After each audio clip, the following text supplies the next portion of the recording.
माझं नाव विलास जाधव. मी हडपसरमध्ये राहतो. गेल्या 5 वर्षापासून मला त्रास आहे.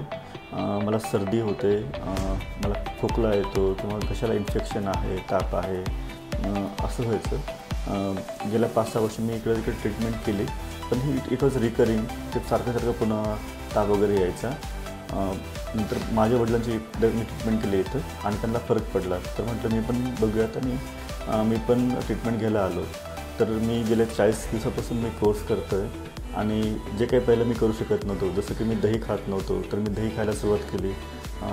मला काही त्रास झाला नाही. नंतर प्रत्येक वेळी फॅनखाली झोपलो की मला सकाळी सर्दी व्हायची, तर ते सर्दीचा त्रास माझा कमी झाला. कशाचं इन्फेक्शन माझं कमी झालं.